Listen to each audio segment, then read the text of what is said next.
This is Gay News Radio with Brandon Carmody, featuring Roddy Biggs, Samuel, Laura, and Special Agent Jay.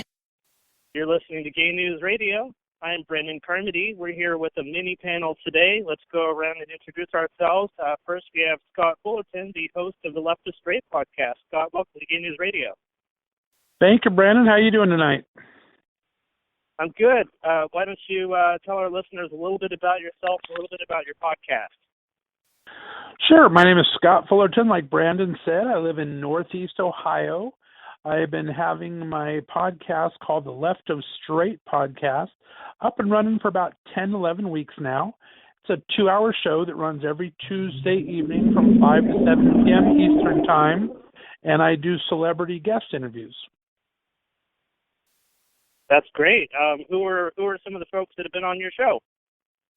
Well, I have 3 main interests. I have entertainment, foodies, and books. So I've had quite a varied group. I've had some of my favorites so far. I've had Nick Adams from Broadway. He originated the role of Priscilla, Queen of the Desert. He did Adam or Felicia, if you remember the movie at all. And he's a big Broadway star. He's in Chorus Line and a whole bunch of other. He was just recently on the lead of Fiyero on the road tour of Wicked. That was a fun interview. I had S.A. Collins and Jace Payne on, 2 erotic romance gay fiction writers that are actually very good story writers and storytellers. I've had foodies from the Food Network Star and from the Spring Baking Championship. So a really good, diverse group of people.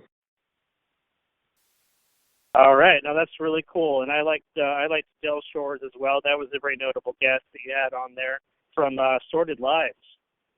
Yeah, Del Shores was a fantastic guest, fantastic writer, fantastic director of quite a few movies out there. Sordid Lives, Southern Baptist Sissies, a bunch of really good movies, and it was a great interview. All right, cool. Thank you, Scott.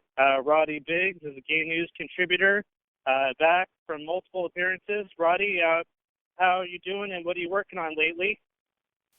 I'm doing great, and I am working with Mississippi Pride right now. We are about to do our National Coming Out Day event. So a lot of my time is going into making videos, getting interviews, talking to students and faculty around campus to see what needs to change and what we can do to make the campus a better place, as well as working here on Gay News Radio. That's exciting. That's right. And we're going to feature some of your coming out stories, God willing. So I thank you for that in advance. Okay. And a note for our listeners from Gay News Radio. We want to extend our heartfelt condolences to the families of the victims of the Umpqua Community College here in Oregon. Unfortunately, we've just learned that Senator Jeff Merkley lost a cousin in this awful tragedy. So, sir, if you're listening, our condolences on your loss. Okay. Definitely. I'm so sorry to hear that. Yeah, definitely. So our first topical discussion, as we've seen, Pope Francis made his first visit and first tour of the United States of America. It wrapped up last week. Now, one of the hot topics in the LGBTQIA news world has been the bombshell that he had a secret meeting with Kim Davis during his time. And, of course, the story didn't break until after the Pope was on the plane. So the first thing that I want to do is get your guys' initial reaction to the Kim Davis meeting and some of the speculation that the Pope might have been misled into that meeting. So, Scott, let's start with you. What do you think about Pope Francis meeting with Kim Davis, and what do you think about Pope Francis in general in terms of whether or not he will ever come to see the LGBTQI rainbow, as it were? Well, my thoughts on this Pope has been kind of meh. I mean, kind of a little bit. I think that he is the head of the Catholic Church. I think his kind of hands are tied on what he can do policy-wise for the church. I think he can give his opinion on some things and have his own personal beliefs. But I think he is, like I said, as being the head of the Catholic Church, you're kind of stuck going where you go. You can't create policy. You can kind of say what your opinions are. You have the whole House of Cardinals and everything that has to do a lot of agreement on this thing. So I'm not sure he ever had that much of a chance to be for gay rights at all. I think he did preach tolerance, and I appreciated that. I do like his stances on the poor and global warming, but I think his hands have been kind of tied. He's never going to be a LGBT ally as far as policy goes. I think he will be, and I think it's even been proven now that he's accepting of LGBT people. I think he knows that it's obvious that we are among them, so to speak. And I think that Kim Davis is just another string of publicity in the never-ending Kim Davis saga. All right. Very good. Thank you, Scott. Roddy Biggs, what do you think about the Pope's visit to America, his views on gay rights, and Kim Davis? Well, starting with the Pope in America, I'm glad he came. I'm glad that he talked to people. And as for him being a supporter and activist for gay rights, like Scott said, I don't think he ever is going to be, because he can't.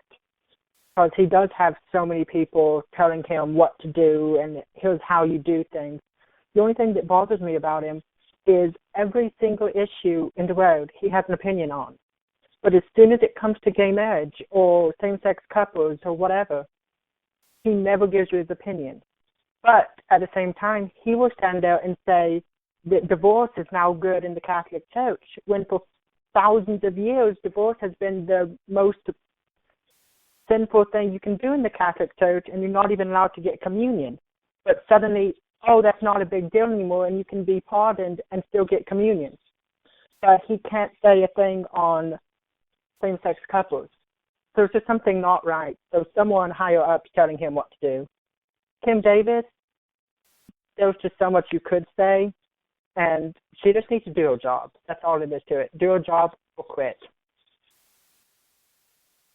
Thank you, Roddy. I believe that there's even a hashtag that says do your job, and I'm pretty guilty of tweeting out a photo or two that in a few different ways encourages her to do her job. I'll let you all check my Twitter feed and you're up on it. Now, the Pope plot thickens. I know that's kind of a Sally Seashell come by the seashore tongue twister, but the Pope plot thickens, and here's how. The news dropped today that the day before the Pope had a private meeting with Kim Davis, he actually did have a private meeting with a gay couple, which is what everybody wanted. Several people made requests and tried to get meetings with the Pope. One couple managed to pull it off. However, here's the inside connection. His name is Yo-Yo Grossi. He is a longtime friend to the Pope. He's a former student who also happens to be an atheist, and he's been in a same-sex relationship for 19 years to his partner, Iwan Begas. So Grossi basically said of the Pope that as a pastor of the church, he cannot go along with same-sex marriage, but that he understands it perfectly. He understands LGBT individuals, and he understands a lot of our different issues on a personal level, but he just can't come out publicly and state it. So, Roddy, let me stay with you real quick since we left off on you. What do you think about that, knowing that the Pope did meet with the gay couple, that he does maintain personal friendships and relationships with gay individuals, he just can't publicly endorse it? Does that surprise you at all? Not at all, because like I said, he's a very open Pope. He's the most open we've had in a long time. But at the same time, again, he can publicly stand there and say that Catholics can get a divorce now, which has never been said before, and popes before him would be removed if they'd even thought about mentioning that. So the fact that he says that he can't publicly say that he's for gay rights, but when he says that you can get a divorce now, he's kind of like he's trying to please everybody at one time. And you can't please everybody. Some people are not going to like you.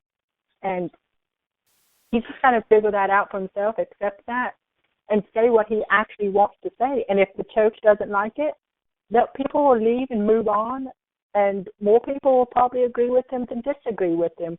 Because findings show on HRC's website that more Catholics support same-sex couples than don't. So he just needs to open his eyes and actually say what he's believing and not try to please every single person, because that's never going to happen. The road will never be 100% on anything. Okay. Scott, let me ask you this. Based on the LGBTQIA reaction throughout the week to the Kim Davis meeting bombshell and all the publicity that came out of that, the folks that were basically in some way feeling as if the LGBT community was in any way snubbed by the Pope, not acknowledging us or not meeting, let me just ask it this way. Doesn't it seem as if the community has this large expectation, and I'm so glad you said Priscilla, Queen of the Desert, doesn't it seem like they expected him on his last day to come out all Priscilla, Queen of the Desert in a rainbow-colored frock and just sort of say, this is it, everybody get married and the church loves you? I mean, doesn't it seem like the community was sort of expecting some radical announcement of support, right? Well, I don't know if they were expecting. I think when he was first put as Pope, and he did that saying a while ago, I mean, it was a year or so ago, about who are we to judge. I think that's kind of where the LGBTQIA community kind of got the first hint that, hey, maybe this Pope is going to do some changes here. Maybe he's going to be on our side. And I think that was kind of it was a big first step, because it was talking about a lot of different things. And I think gay marriage was kind of in that discussion when he said, who are we to judge? So all of a sudden, the entire gay community said, wow, the Pope is on board. And like you said, he's going to come out in Joseph and the Amazing Technicolor Dreamcoat here and go ahead and be for gay rights and going to change the church. But unfortunately, just a few weeks after that, he did go ahead and disavow gay marriage. So it was very short-lived at the time. So I don't think there was really any hopes him coming over here in the LGBT community. I think the LGBT community was really hoping that he would not do what ended up happening on the ride home. I was hoping he wouldn't damage anything. I was hoping it wouldn't be talked about. They were kind of rallying behind him, talking about climate change and about his mission to help the poor and help the needy, and really hoping that it wasn't going to be a strong emphasis on GLBT issues, because I think we're kind of resigned now that we know that he can't do too much for it. It's like Roddy was saying, that he's just kind of put in a place where he's not going to be able to change too much as we would want him to say that. And there are some part of the LGBT community that was hoping for that when he came here. But I think most of the leadership or leaders in different organizations, such as HRC and GLAAD and things like that, were really not expecting that much. They were just hoping to not have any damage. And that's what started when this whole Kim Davis thing came up. It was really damaging. It made it appear that he was condemning LGBT by saying she was right, good job, keep at it. And that turns out not to be the case now. But I think that we were just really hoping for it not to turn out the way that it kind of turned out to be for a little bit. And I'm going to, pivot off of that. I think that if what the Vatican is saying is true, that they were in any way misled about the Kim Davis meeting, I think more than anything, the Vatican is embarrassed at this point, because Kim Davis clearly used the Pope meeting as a PR opportunity to further her cause, which has just been going on forever and a day at this point without a satisfactory resolution to the LGBTQI resolution. I think the Vatican is genuinely embarrassed about the Kim Davis publicity. And another thing that I personally object to, if Pope Francis and the Vatican knew that the Pope had met with the gay couple the day before they met with Kim Davis, why didn't they let that leak? Why didn't they leak that to the media? Why didn't they directly report that to the media, so that we would have gotten some positive news rather than being hit with the Kim Davis bit? I mean, I feel personally better about it now that I know that he had the meeting first, but the news about Kim Davis came out first. And PR is everything in politics and religion, isn't it? Well, it is, but that's another reason why I think this was kind of like a PR spin by the Kim Davis people. I really honestly believe, when they said this meeting with Yayo and his partner was scheduled. It was a scheduled meeting for Wednesday. The meetings for so afterwards, where Kim Davis was in a line of 10 other people, was just kind of, someone has to know what's going on. There was someone's agenda, whether it was a high cardinals. There's only a couple of people that make the Pope's agenda, and like I said, the one part, the Yayo was on the agenda. Then meeting with a group of people, those were kind of randomly given out, where people were trying to lobby. I believe Rick Santorum had an audience, was able to bring a couple people, and there was certain people that were allowed to come in, and those had to be arranged by certain people. So somebody knew what was going on, and it would not surprise me with the hate group that's actually representing Kim Davis if they're the ones that leaked it to the press to ask that question of where they. I honestly, in my heart of hearts, I really don't think they knew what they were getting into and what kind of a PR storm they were going to be getting into. And you're right. Now that it's happened, it's turned into a marketing nightmare for them, and they're trying to do damage control. But I believe in my heart of hearts that this was staged by somebody, be it a high-level cardinal, be it Kim Davis's team, who they have someone they know in the church that was able to get her in, and it was just a procession of 15 people that the Pope met when she was there, not a one-on-one meeting that was set up like it was with Yayo and his partner. So I just think they just happened into this media nightmare by accident, personally. Okay, very well. Well, we will all continue to watch the Pope and the Vatican closely to see if there are any further developments. I want to transition now. Roddy Biggs, former Who's the Boss star Danny Pintauro, making a startling confession to Oprah last week that he is HIV positive and has been for 12 years. So there's been a lot of publicity since Danny Pintauro came out being HIV positive. He was interviewed today by Candace Cameron and Raven Simone, and they asked him on television, have you and your partner always been 100% safe? Because his partner is HIV negative, you see. And Pintaro's answer was, no, but I'm undetectable. And there's a few more specifics. So starting with you, Roddy Biggs, I wanted to get your initial reaction to Danny Pintaro publicly coming out as HIV positive, and where do you see it going from here? What type of advocacy work could Danny do for the community now? Well, I find it amazing and wonderful that he finally felt comfortable enough to say it, because that's not something that's easy to live with at all. So with his status and how popular he is, with him coming out saying it on Oprah, having an interview with Raven Simone, who both are very big advocates for things, it shows that he's willing. And I believe a couple of weeks from now, we're going to have another HIV advocate on our hands. And no matter what, love's always going to win, and his partner being HIV negative has nothing to do with that. They can have a perfectly happy relationship together and figure out what works for them. So I'm proud of him and happy to see that he's finally being himself. All right, thank you, Roddy. Scott, what are your thoughts on Danny Pintaro revealing that he's had HIV for 12 years, his public admission, and his announced intentions to be an advocate? What do you think? Well, I kind of agree with Roddy. I think it's a fantastic thing. I saw bits and pieces of the interview and was very impressed. I mean, my whole thing, I look at it from a little different stand. I'm very happy that, like Roddy said, he's going to be an advocate.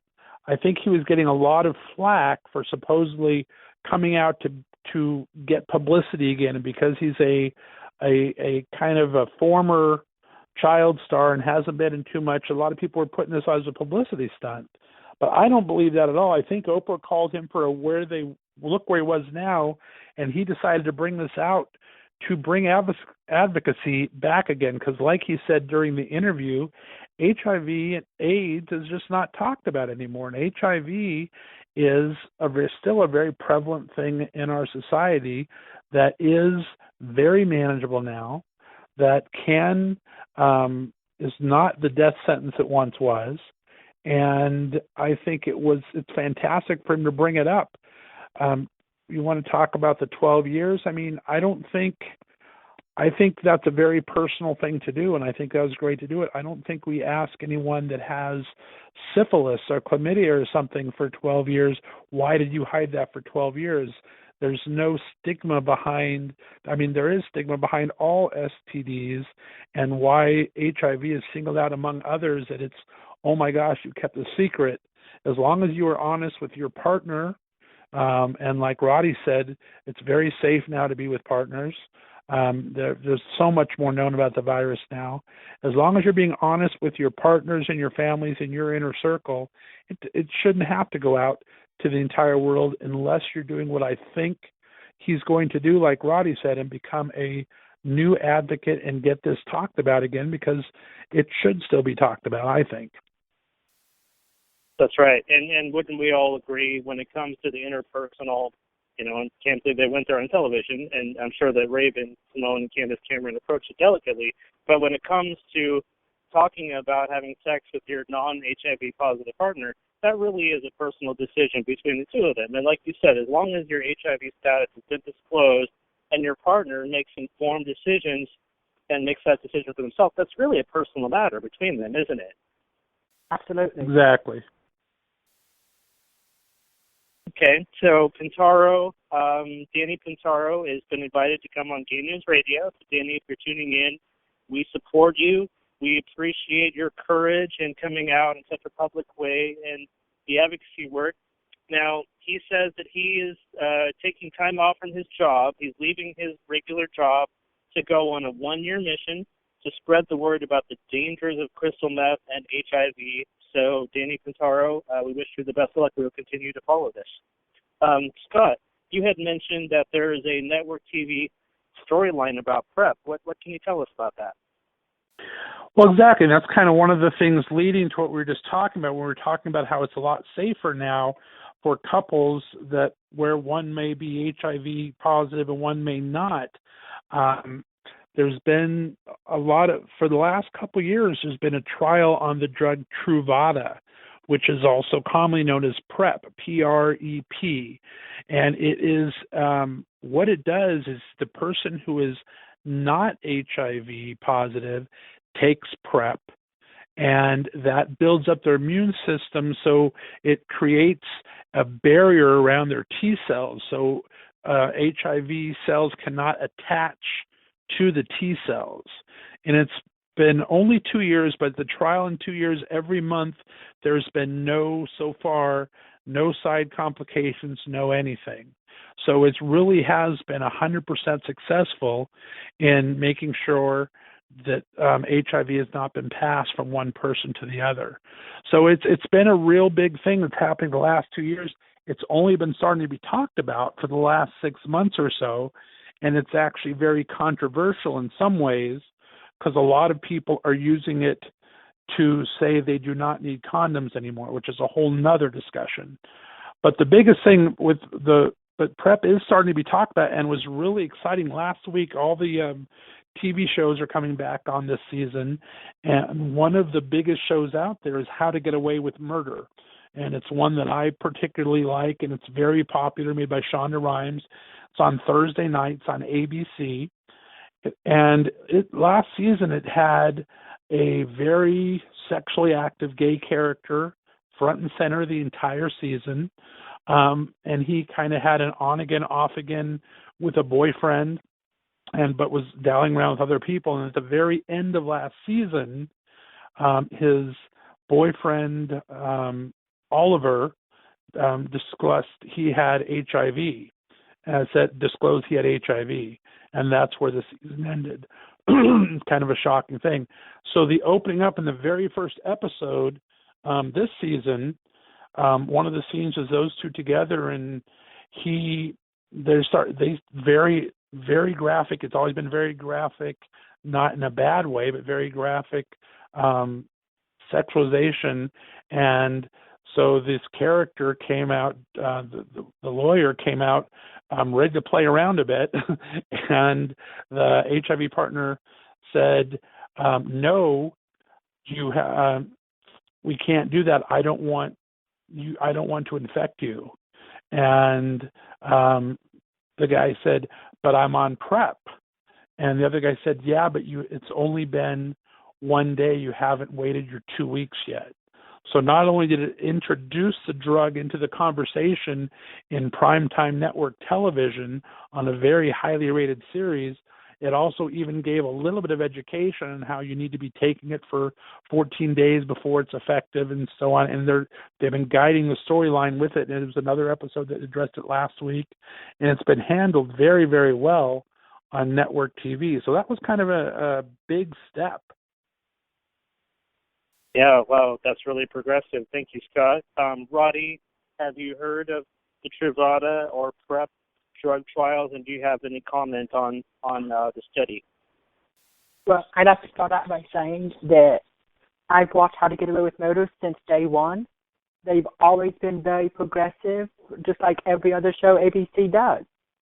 So I really didn't know that much about the drug until the episode aired mentioning it. But I did do some research on the CDC website, and there really are no negative side effects. CDC says that 92.5% of people are safe after taking it. It says that you should still continue to use condoms regularly during sex with HIV partners, also taking the drug, and that it will make your chances be almost 99.5% not to get HIV after the 14 days.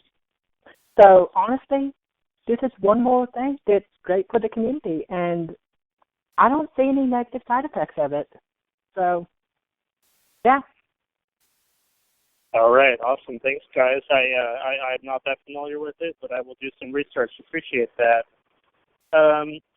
One other topic I know we wanted to cover was the controversial Stonewall movie, which we've had a few discussions on this on Game News Radio already, but essentially Roland Emmerich is giving his take on Stonewall, and he did actually come out and say in the interview that he did not necessarily make Stonewall for gay audiences.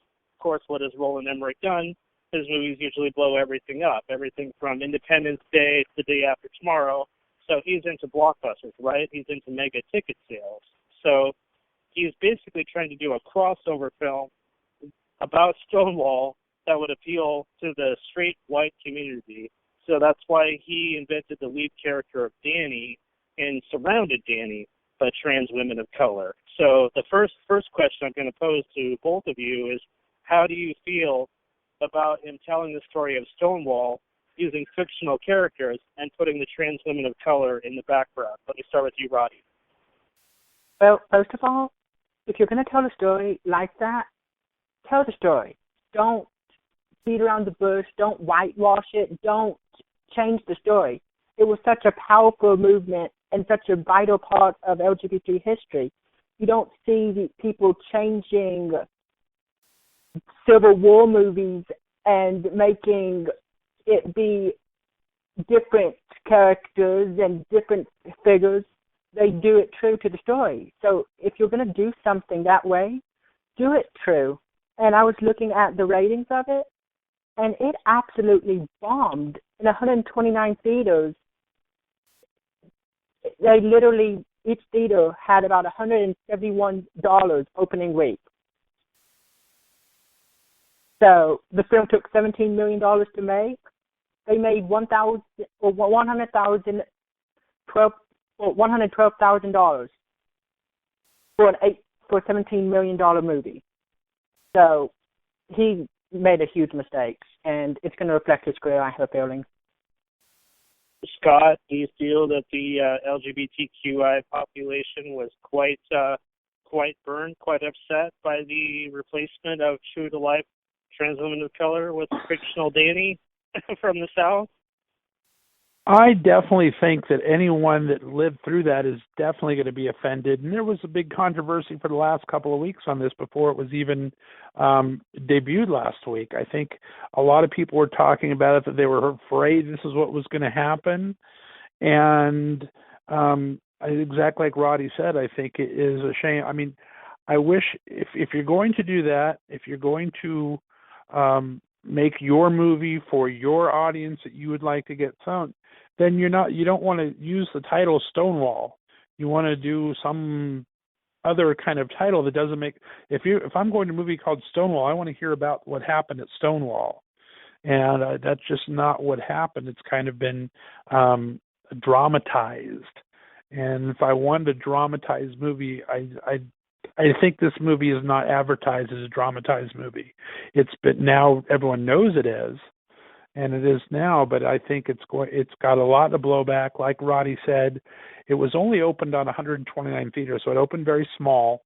But the average was 110 people per theater seeing it, which, as we know, most theaters take a lot more than that. Plus, they have multiple showings a day. So that's telling you how bad that the film tanked. And I kind of held judgment on it. I didn't talk about it a lot because there's a lot of controversy on it. And I thought, I'd wait till it comes out. And now I think I'm going to wait for DVD, to be absolutely honest with you. Well, one thing I can tell you is now it's been critically reviewed. I mean, obviously some critics had screener copies and had private showings prior to it opening. So I read reviews that were from the top film reviewers in the country. Sadly, that's no longer Roger Ebert. You know, the modern day reviewers from Variety, Hollywood Reporter, you name it. I've read all the reviews, and they talked about its lack of dramatic flair, its flat characters. It just doesn't even feel like there's any queer people involved in the film. And so one thing I just want to go on record is saying, because I am a filmmaker, I've been a writer, producer, director, actor. I've done every single job on a film from the top down. I don't fault any of the actors who signed up to do this film, and I really do believe that for all of their assigned roles, from Danny all the way down to Marcia, I believe that everyone did their very best to bring life to their character, but it all starts with the script. It all starts with the script that you are handed and what the director is doing. Those decisions about where the film goes falls out of an actor's hands sometimes. So I think you've got some really good actors that fell into a misguided film that's really about an only halfway true story version of Stonewall. Agreed. Yep. Totally. So at this point, if I was to go the way that I'm going right now, I'll red box it for $1.50. That's where I'm headed.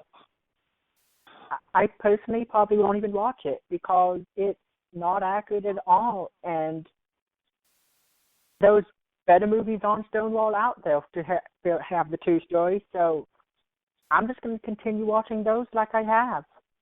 But it's just kind of, to me, a waste of time, waste of money. If you want to know the true story, find a documentary. And there is a documentary called Stonewall that we mentioned on last week's episode that has gotten a re-release because everyone wants to make sure that the real story is mentioned and out there. Absolutely. Are there any other topics that either of you're both really plugged in, are there any other LGBTQI topics floating around right now that you would like to bring up in this group discussion? I mean, there's a lot of things that have been happening. There was, I talked a little bit about on my show about that gay high school student in Tennessee that was suspended after he tried to bring a male date to homecoming. Never happened. He just inquired into his school to bring someone to homecoming, was denied it, did not go, but the following Monday after the homecoming, he was suspended. He was called into the office, suspended for a week because of the bad publicity the school got. And I thought it was an interesting story on two fronts. One, I find it interesting that I think it's tough to get a lot of sympathy for something when you're going to a Catholic. This was a Christian school, and he was going to a Christian school. It was called I don't even have the name of it, but it was a Christian school that he was going to high school at. And if you're going to go to a Catholic school or Christian school, I understand you want to try to bring progressive, but you're usually not going to win that argument. But on the other side, for him, for that not to have, he didn't, once he was told no, he stopped, he didn't go, he didn't make it an issue after that, and to be suspended because the school got bad PR, that's a pretty pathetic excuse for the school, I think.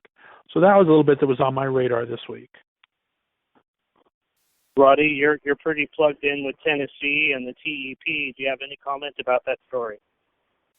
Well, I did see this morning on the news that the superintendent of the school got a message saying that that the family was going to sue. So the superintendent talked to one of the lawyers, and the lawyer's comment was, "Let that little homo sue because they won't win."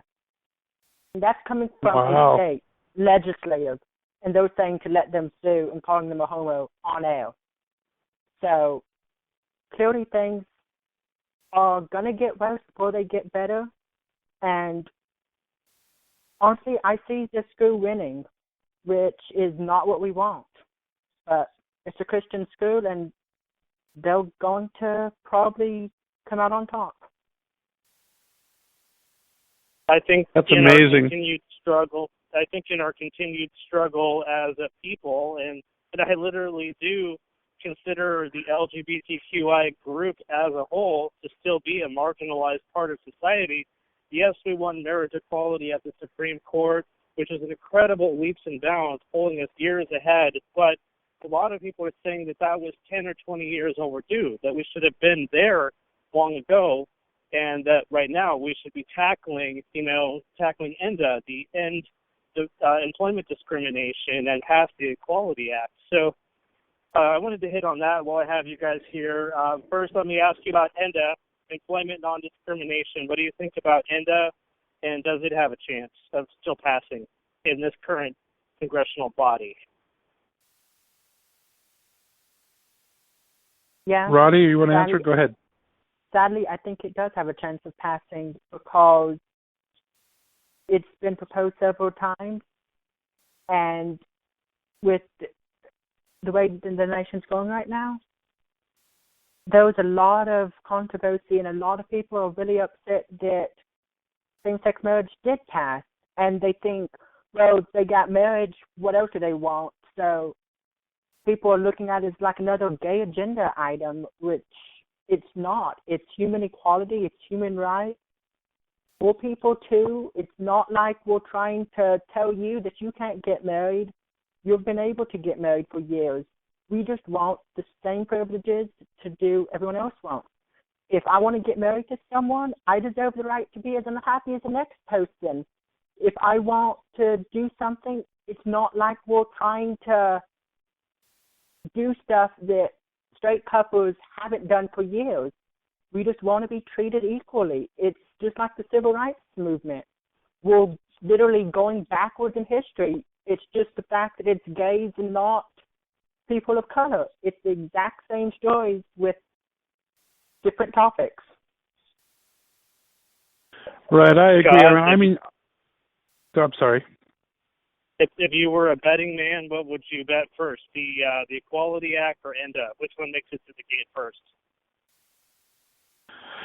Well, I think ENDA I think is probably dead. I don't think it's going to be able to be revived. I wish it would. I mean, I'm from Ohio. I'm living in Ohio now, and so I'm one of those 31 states where it is now legal to get married, thanks to the Supreme Court.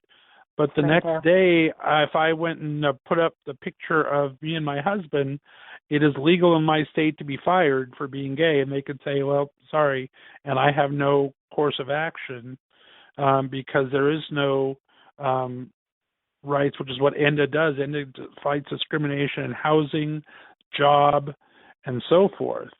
The equality is kind of the new buzzword for it.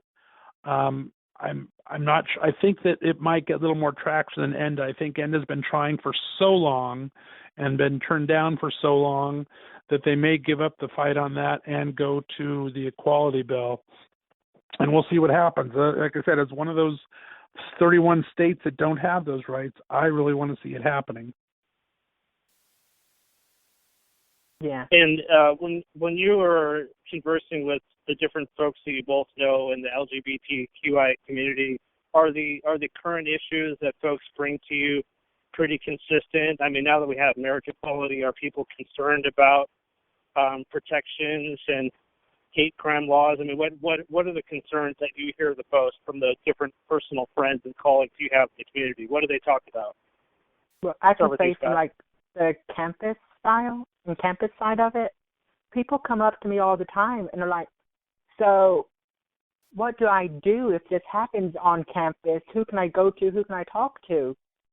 Are there any laws that are going to protect me? And in the state of Tennessee, there aren't. So there is no such thing as a hate crime in the state of Tennessee. So when you look at it, they're going to walk away with the minimum because we can't file it as an LGBTQ hate crime. Mississippi right now is struggling to get gender-neutral bathrooms. We have one. It's in the office. So it's a protection issue. Students are feeling threatened that they can't use the bathrooms that they want to. They are worried that they're going to get beat up on campus. They're worried that law enforcement won't respond because they are gay, or that if they end up getting hurt, since there are no such thing as hate crimes in the state of Tennessee, they're saying that paramedics could not do something, or that doctors could refuse because they don't have to treat properly.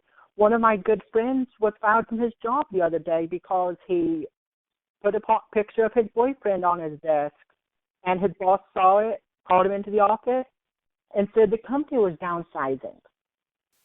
But it's not, because they're hiring people right now. They fired him, and the next day his job was replaced. But the company's downsizing, so we all know why he got fired. So there's a lot that has to be done. And also in the state of Tennessee right now, there are two lawyers who are wanting to overturn the marriage equality ruling in the state of Tennessee because they say it violates the state's constitution. And state constitution and federal constitution always wins. So they're not going to win, but they're spending taxpayers' dollars to do this crazy bill, and pretty much they're just wasting everybody's time. So, like I said, there's just a lot going on, and a lot has to be done. And just because we got marriage equality doesn't mean we're done, and doesn't mean we're going to stop. I'm not stopping until we are truly equal. So I may never see it, but that doesn't mean I'm going to stop. And Scott, you said you're there in Ohio. Well, that's where our guest Jim McGurgafell and his husband John Arthur were from. So I'm sure you probably saw what happened with their fight right there on your home turf of Ohio.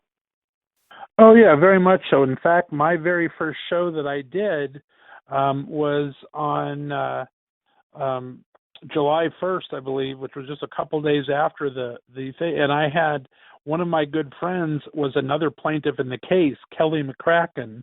Her and her wife were they were on the opposite side. I think Jim was, one of them was about the gay marriage in Ohio, I think, and one of them was about getting it recognized in all the states. And Kelly was one of the plaintiffs for the other part of kind of in hand with Jim. And she was my very first guest I had ever on my program. So it's been very important to me. And I was very involved in that because I knew Kelly and her wife, who also happened to be named Kelly, and their beautiful daughter. And so it was very important to me, that ruling. But I agree with Roddy a lot that I think it's something that's never ends. You need to there's much more equality that needs to be done. And I think the trouble I see is that people are so apolitical now. I mean, there's a lot of really strong opinions, and but there's even smaller group of political people that go for it. So I'm really hoping a lot of these organizations that were for marriage, like Freedom to Marry and things like that, start changing the program to work on the next issue, which should be something like ENDA or equality like that.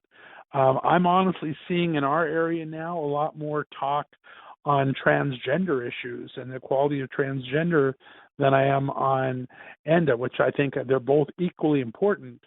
But I really hope a lot of these people that work for, like I said, marriage equality start to really get a political machine together for the equality now. And same thing with the trans community. I hope they keep moving forward as they're going forward now. They have a lot of visibility now. And I'm ashamed to say that I was never really strong on trans issues. I was the chairman of our local Pride Center here in Northeast Ohio for 3 years. And trans issues were there, but never huge on our radar. And they've done a lot of strides here lately. We have a now trans support group and things happening in my area, so I'm glad to see that happening. But as far as equality, I really think we need to have some type of political unit that is for that. Just like freedom to marry was for marriage, we need to have freedom to work, freedom to have housing. We need to have those kind of organizations come to the front now. Well, I'm glad that you mentioned that because we are trying to be an all-inclusive station. I mean, what we need is the freedom to live, the freedom to exist, the freedom to go to work, to buy food. I mean, we're still a marginalized group. I know that the trans issue has gotten a lot of focus lately, but we don't want to take our eyes off of the LG or the B. Because there's so much important issues happening with our entire rainbow. I mean, we've done discussions on our show, everything from the high rates of LGBTQ, youth suicide, and some startling statistics there. There's also issues of homelessness, income inequality. There's ethical issues all across the board. People are just being marginalized in our whole community in different ways. So the more that we stick together and keep moving forward as a community is going to be the most progressive way forward. Right, exactly. That's right, so right. All right, so just doing a final check-in with each of you. Start with you, Scott. What are you working on right now, and what's next? Do you have a road trip coming up? I have a road trip starting tomorrow, actually. As soon as I get off the phone here, I have to finish packing and get ready. It started out as a sad circumstance, as you know, and a lot of my listeners do. My father passed away in August, and we are originally from California, now living in Ohio. My parents were from this area. They met they moved as young kids to California, and they met in high school and married and had me and my two younger brothers. They had since retired back here, and I had moved back here about 5 or 6 years after they moved back here. But they had purchased their burial plot in California for their cremation. So my mom and I are on the road at 6 a.m. tomorrow morning and doing a road trip to California to have a memorial for my dad. My youngest brother still lives in California. My middle brother is going to fly in from South Carolina with his wife and son. We're going to have a memorial. And so because it's kind of a sad occasion, Mom and I are going to try to make it a little bit fun, and I'm going to do some live updates the entire way across. I'm doing a lot of photos on Instagram and on my Twitter and on Facebook, and I'm still going to do my 3 Tuesday Left of Straight shows live while I'm on the road, and just going to try to turn this sad occasion into something kind of fun, because I really was I've had a great audience. I'm sure, like you, the people that you talk to, you really get a family with your audience. And so they've really helped me through all this that happened the last couple of months, and I'm getting ready to do this road trip with Mom. I just don't want to get up at 6 in the morning. Well, no, I don't blame you. Best wishes, our condolences. I do want to ask, though, since you brought it up, what should users expect to see from this Instagram tour? I mean, can you give me an example of what's going to be on Instagram? Well, we're looking at the route now. If my mom had her way, it would be pictures in every casino from here to California. Okay.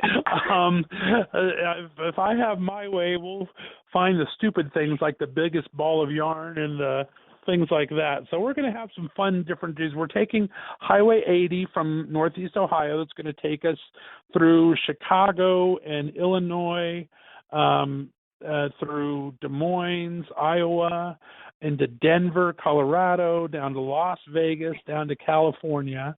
And on the way back, we're taking the southern Route 40 that's going to bring us through a little bit of New Mexico, Albuquerque, and through Amarillo, Texas, and through a couple of the middle states that I don't even remember now. So I'm going to try to bring as much fun as I can to it and find some really fun, interesting places along the way. Well, I'm jealous all the way back to when you said Vegas. Yeah, Mom would let us go without stopping in Vegas. Did you find a safe means of transporting the urn, per se? Did you figure out a safe travel for him? Well, we and I got to tell you a funny story. We've been packing all day, right? And a couple of things, and you find little funny things I'm trying to share with everybody. First, everyone knows I'm kind of a chubby guy, and so I needed to get snacks for me and Mom across the way. I spent $40 on snacks. The back street is half bag full of snacks, I'm telling you, for just making it across the road trip. But one of the things we did, we're getting packed today, and we got our suitcases 90% packed here and everything. I'm loading the car up, and we're doing our checklist, and we had everything checked off. My dad, who's been very comfortably sitting on our front TV in the living room, we forgot my dad. So we almost left tomorrow morning without my dad. It was going to be pretty scary for a second. But we have decided I know, it's bad. We have a nice little ledge on the back of the thing that covers up the trunk, and he's going to sit on the back ledge so he can kind of take a look out the back as we're driving down the road. So it's like Weekend at Bernie's without Bernie. It's exactly. We're trying to make it as fun and goofy as possible because my dad was a silly guy and my mom were kind of silly people, so it should be kind of fun. Well, I am amazed at how well you're taking this. I do sincerely wish you the best. Thank you for coming on Game News Radio, Scott. And again, we'll be sure to link up your show, The Left is Straight, on the link to this. You'll just click on it and they'll find you. Roddy Biggs, you're working on a big project on college campus. What are you working on? Well, like I said earlier, we are doing a National Coming Out Day event. We're doing it on October 14th. It started out being that Pride was going to, the school's GSA was going to be there, counseling was going to be there, and that's pretty much what we thought was going to happen. Well, that turned into TEP coming, to 3 other colleges from the area coming, to the Knoxville Gay Men's Chorus coming, to a Unitarian church coming, to now we are looking at 15 tables at the event and are doing safe zone training the same day. So it's turned into this little small event that would require maybe 3 or 4 people to work, to involving 60 people running the event, and we're probably going to reach 300 to 500 people on campus. So that's taking a lot of time to plan. Luckily, we have a lot of people who are willing to help with the planning, but it's going to be a pretty big and wonderful event. Like I said, we're working on videos to show at National Coming Out Day. And after that, I'm going to pull the audio, and we'll have them for Gay News Radio. So, congratulations! I'm looking forward to seeing what happens on it. And yeah, that's exciting, Roddy. Yeah, it's bigger than we ever thought it was going to be because we really saw 3 or 4 tables, not 15. So it's a good thing. Well, again, I feel like I need to check in on the whole self-care issue. Are you getting any sleep? To tell you the truth, no. But, like I said, as long as there's stuff to be done in the community, I'm going to do what I can. If that means I'm up until 3 or 4 in the morning and being productive, that's what's more important because there's work to be done. And on Twitter, a lot of times, the really important stuff, the suicide messages, the people that really need your help are going to be the people posting at 3 in the morning. And if no one's there to watch, you're going to lose somebody. I've saved 3 people's lives this week from being up at 3 a.m. So I'm probably not going to change that. So, no, I'm not sleeping, but I'm also doing what needs to be done.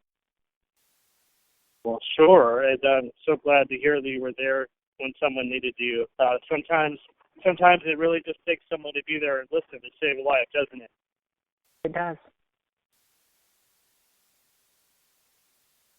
All right. Well, this was a great discussion, guys. Once again, you're listening to Gay News Radio. Our panel today was Scott Fullerton, host of the What's a Straight podcast, and Roddy Biggs, GNR contributor. We'll have you both back again. Thank you very much. Thanks for having me, Brandon. Appreciate it. Nice talking with you, Roddy. You too. Good night, Brandon. Have a good one, gentlemen. This is GNR, Gay News Radio.